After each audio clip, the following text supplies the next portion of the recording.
단순하게 이 사람의 경력만 믿고 갔다가 오히려 여러분들 몸을 망칠 수 있다는 뜻이에요. 자, 그렇다면 과연 어떤 걸 봐야 이 사람이 좋은 선생님인지 알 수 있을까요? 자, 이 통증 설명서 같은 경우는 많은 지인분들한테 말씀드릴 때 PT 혹은 필라테스 강사님을 볼 때는 항상 이것을 보라고 해요. 바로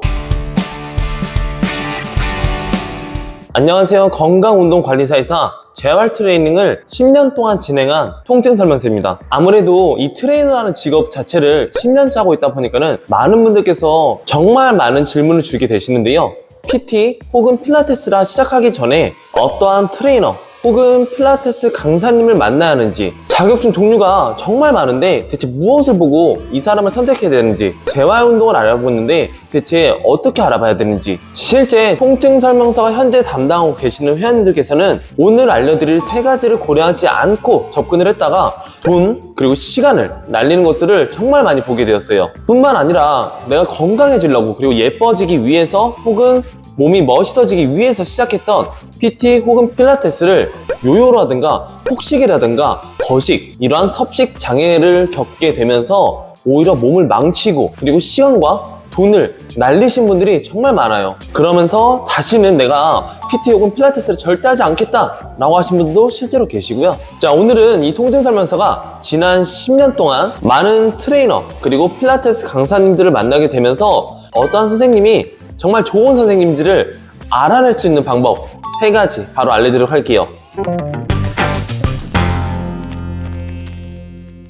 자, 첫 번째로는 자격증의 함정이에요. 자격증? 당연히 있어야 되는 거 아니야? 라고 생각하게 될 텐데요. 실제 정말 많은 분들께서 이 자격증이라는 거 하나 가지고 트레이너 선생님들을 고르게 되는 것 같아요. 지금 이 영상을 보고 계신 여러분들께서도 잘 아시겠지만은 우리나라는 이 주입식 교육 체제로 이루어져 있고 내가 외워서 취득할 수 있는 것들이 정말 많게 돼요. 물론 이러한 자격증을 취득하신 분들의 그 노력 자체가 헛된 건 절대 아니에요. 하지만 이 통증 설명서가 실제 주변에서도 정말 운이 겹쳐져 가지고 자격을 취득하신 분도 많이 보게 되었고요. 자격을 갖고 있음에도 불구하고 제대로 된 기본 원리라든가 생리학적인 부분, 해부학적인 부분, 운동 역학적인 부분에 있어서 올바른 개념이 쌓이지 않은 상태에서 트레이닝 하신 분들을 정말 많이 보게 되었어요. 뿐만 아니라 자격증은 갖추고 있지만은 경험이 부족하신 분들도 정말 많이 봤어요. 이론과 실제는 병행해야 된다라는 말 잘 알고 계시죠?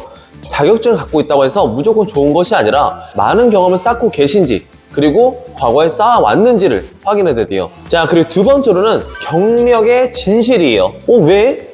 아니 당연히 경력이 많으면은 9년차, 10년차, 11년차 되면은 당연히 잘하는 거 아니야? 라고 생각할 수 있는데요. 여러분들 옆에 있었던 상사분께서 일을 정말 잘하셨나요? 9년차, 10년차, 11년차 넘어왔다고 해서 그분들이 실제로 일을 잘하셨나요? 여러분께 잘 아시겠지만은 그렇지 않으신 분들도 계신다는 것은 여러분께서 훨씬 더 잘하실 거예요.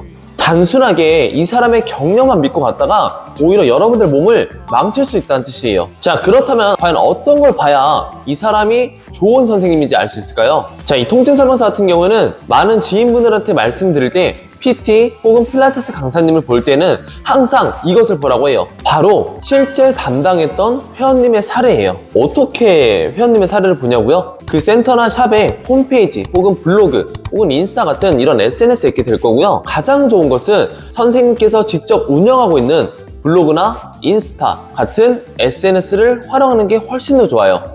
물론 SNS 안 하신 분들 계실 거예요. 그렇다면은 내가 가려는 센터의 플레이스 리뷰를 참고하시는 것도 또 하나의 방법이 될 수 있어요. 자, 그리고 두 번째 방법으로는 바로 체험 PT 혹은 체험 필라테스를 해보는 거예요. 그거 한 번 봤는데 5만원에서 10만원 정도 하면서 되게 돈 들어서 아까운 거 아니야? 라고 할 수 있는데요. 오히려 여러분들 등록을 한다고 하면은 최소 10회에서 30회, 많게는 50회 이렇게 진행하실 텐데 비용으로 따지면은 100만원에서 200만원 이상 혹은 300만원 이상까지도 갈 수 있는 금액이에요. 근데 그 금액을 내가 5만원 그리고 10만원에 체험을 해보고 직접적으로 선생님을 대면하는 게 정말 좋은 방법 중 하나다 라고 볼 수 있습니다. 자, 그리고 여러분들께서 만약에 방금 말씀드렸던 체험 수업을 한다 라고 하면은 지금 말씀드린 세 번째 꼭 확인하세요. 마지막 세 번째는 바로 실전 체크리스트예요. 자, 여기에서는 다음 5가지 항목을 보시면 되세요.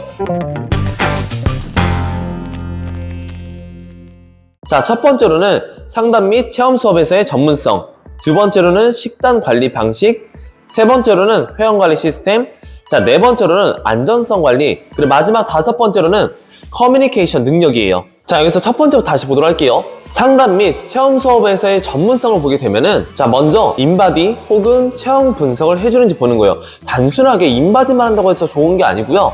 실제로 내가 체형 교정의 목표를 갖고 있다 라고 하면은 체형 분석을 해주는지 봐야 되는 거예요. 그리고 정말 공부하신 분이라고 하면은 이 체형 분석이 있어가지고 조금 더 디테일하고 쉽게 설명해 주게 될 거고요. 자, 그리고 두 번째로 봐야 되는 거는 목표 설정이 구체적인지를 봐야 되는 거예요. 단순하게 제가 3개월 동안 10kg 빼드릴게요, 이게 아니고요.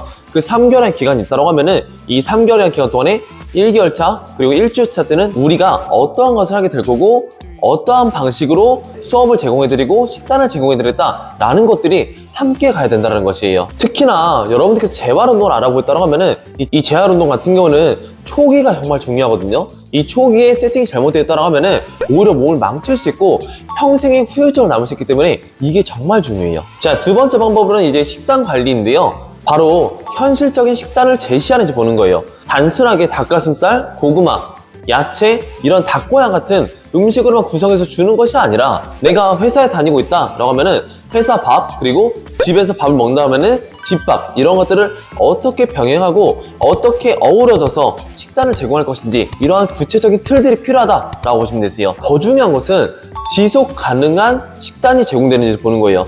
여러분들께서 아무리 노력해서 다이어트를 성공했다 하더라도 실제 다이어트의 성공은 WHO 기준 5년으로 보기 때문에 이것을 얼마만큼 유지할 수 있는지, 요요가 찾아오지 않는지가 훨씬 더 중요하다라고 볼 수 있습니다. 자, 그리고 세 번째로는 회원관리 시스템인데요. 여기서도 두 가지로 나뉘어요. 자, 첫 번째로는 운동 일지를 작성하는지 보는 거예요. 회원님 오늘은 하체 할게요. 회원님 오늘 등 할게요. 회원님 오늘은 또 등 할게요. 선생님 저 지난번에 등 했는데요? 아니요. 그래요? 그럼 오늘은 어깨 할게요. 이런 식으로 가는 게 아니에요. 나에게 맞춤형 커리큘럼이 제시되는지를 봐야 되는 거고요. 만약 여러분들께서 정말 비싼 돈 주고 맨날 남들과 똑같은 운동을 해요. 그러면 그냥 유튜브 보는 게 나아요. 자, 그리고 두 번째로는 정기적인 피드백이 있는지를 보는 거예요. 예를 들어서 3주 혹은 4주마다 인바디 혹은 체형 분석을 통해 가지고 비교해서 보여준다든가, 이게 정말 중요하다 볼 수 있어요. 체계적인 설명들, 체계적인 피드백이 정말 중요하고요. 피드백 없이 무작정 진행하는 것은 목표를 이루는 빠른 지름길이 아니라 오히려 여러분들 포기하게 만드는 지름길일 수 있어요. 자, 그리고 네 번째는 안전성 관리인데요. 초보자 분들을 위한 배려가 있는지, 운동 강도 조절이 세심한지를 봐야 돼요. 이 두 가지는 여러분들께서 체험을 통해서도 충분히 확인할 수 있어요. 나의 한계치가 있는데 강행해서 운동을 병행하게 된다고 하면은 바로 운동을 포기하게 되는 여러분들의 부상에 빠르게 다가올 수 있다는 점 꼭 기억하세요. 자, 그리고 마지막 다섯 번째로는 커뮤니케이션 능력이에요. 이해하기가 쉬운지, 정말 성실하게 답변을 해주는지를 봐야 되는 거예요. 초등학생이 들어도 정말 이해하기 쉬울 정도로 쉽게 설명해 주는지와 나의 눈높이 수준에 맞춰가지고 이해를 시켜주려 노력하는지를 보는 거예요. 단순하게 본인이 알고 있는 지식들을 뽐내려고 자랑하려고 막 얘기하는 것이 아니라 이 사람의 수준에 맞춰가지고 눈높이에 맞춰가지고 설명해주는 게 정말 중요하다라고 볼 수 있어요. 뿐만 아니라 내가 질문하는 것에 있어가지고 정말 올바른 답변 그리고 전문성을 가지고 답을 주는 일도 진짜 중요해요. 선생님 몸이 멋있고 예쁘다고 해서 내 몸 자체도 바로 그렇게 잘 되리란 보장은 절대 없으니까요. 자, 방금 말씀드렸던 이 5가지 같은 경우에는 여러분들께서 체험 PT 혹은 체험 필라테스 통해서 충분히 확인할 수 있게 되고요. 선생님 개개인의 SNS 등을 참고해가지고 성공 사례를 미리 파악하고 가시면은 여러분들한테 훨씬 더 도움이 될 수 있다라고 볼 수 있습니다.